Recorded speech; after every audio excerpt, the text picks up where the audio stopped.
you doing? Thank you. I just heard you talk on you referenced the 60 at Travelers. Did you look back at both of these? Which one are you going to kind of really pick about the most?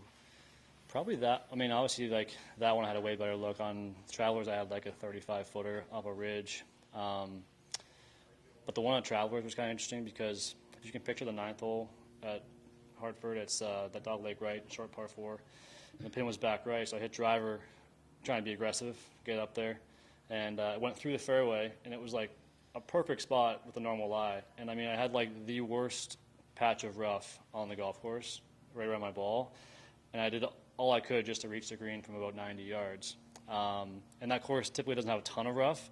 So I just happened to kind of catch a bad break there and like total guess from about 90 yards. But like with the pin being in the back, in the rough, it would have been a pretty good opportunity to get up and down from there for 59. So I don't know, they're both, I kind of think back on both of them and I feel probably a little bit of disappointment on those last holes. But I mean, that's golfers being golfers, right? Disappointed with a 60. I believe you're the second player in tour history to have 2 rounds of 60 or lower in the same season. So you got that going for you. Where else did I? You said 60 at Travelers. 60, that was in 20. Oh, never mind. Yeah. Sorry. Yeah. It is your low round at Sea Island ever. You broke your record. Yeah. Does it feel like 7 years ago when you look back to the win? Or? It kind of does now. I mean, I still have the memories fresh in my mind, but I mean, I've been on tour now for a while. I've been through a lot, a lot of tournaments, a lot of years, and I feel like, it feels like about 7 years now. Professional golf can be a grind at times, and I've certainly been through my ups and downs on tour the last 8 years. And 7 years ago, it sometimes feels like it's it was more recent than that, and then sometimes I feel like that sounds about right. So, it's obviously a place I love coming to. You said the putter being hot and cold this year. Is that just putting being putting, or was there a period where you had to work on some things? Yeah, I honestly, I think that was just kind of putting being putting, and maybe a bit of a product of like not getting the results and kind of trying to force it a little bit.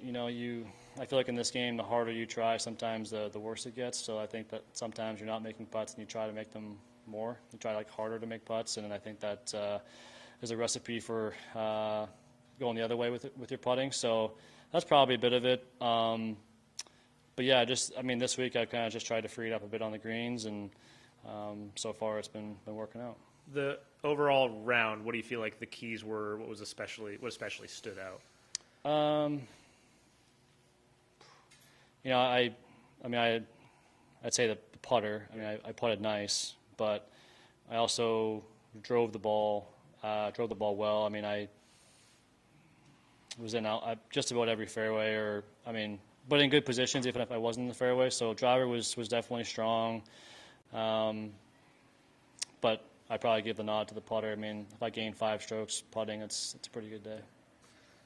Hate to bring up the one you missed, but what were you think? What was on 18 there? What was the line? When I first got up there, it was kind of one of those putts that was kind of on the grain change, and it was on the spine, and it was super straight, and that's typically the putt I'd like the least. Like, I'd rather it break a foot than be straight. For whatever reason, it's just hard to see straight when I putt. So, I was kind of seeing it maybe go a bit left at the end, but in the middle part of the putt, it kind of went a little bit right, and I didn't really see that going right. So it was a bit of a misread, and going back and doing it again, I'd probably play it like inside left versus kind of right half. So, one of those that you're not going to get them all right, but that was definitely a bit of a misread. Never shot in the 50s just for fun? No, I did it. Shot 60 at home casually on a par 72, had a putt for 59, and twice out here, but never 59. Taylor Montgomery has mentioned that you always play well when you're paired with him. What's your reaction to that? Is that true? He's an easy guy to play with, pretty laid back, and I don't know what the reason is there. It just happened to work out, but the match play, I played him this year and played quite well against him, and we played in Mexico a couple weeks ago. I played well with him, and then here. So, I'll welcome that pairing anytime. And when you start the round today, is there a sense that like the conditions are more scoreable than the first 2 days? I'm going to be a little more aggressive, or like how does that mindset work? Yeah, I thought, especially on the first like couple of holes, I was feeling as though the wind was just down enough compared to the first 2 days. Sun was out. We're all in t-shirts, and it was nice. And I thought, there's gonna be some good scores today. Greens are soft, so the mindset was definitely to kind of put the foot on the gas and try and make a bunch of birdies, and mission accomplished. Is this a week you feel kind of going in the week a little more relaxed, just last event of the season, or do you approach every tournament kind of the same? I mean, all the starts are big for me. I'm on the outside looking in for President's Cup next year, and I need to play my way onto that team, and so I've got lots of work to do there. So I look at every start as important. I mean, I don't come here just to play 4 rounds of golf and get some reps in. I want to play well. I want to contend, and so I'd say, I mean, I'm probably more relaxed than the guys around 125, but I still come here with the hopes of having a great week. There was a level of frustration in Memphis because of what happened falling out there. Can this remedy that if you finish the season strong here? Keep that spot inside the top 60 and maybe even win? Yeah. I mean, a win would definitely cure some of those blues. But yeah, even just finishing the year on a strong note, it's nice for momentum going into next year. And I feel as though, I've gotten myself into a couple of those elevated events, or the signature events, sorry. And, if I continue to play like I am, I like my chances to play my way into more of them. So, yeah, it's not fun being on the outside looking in right now, but, trying to make the most of, my starts right now, and just trying to kind of see some improvement in my game. And I'm obviously in a much better place than I was in Memphis earlier this year.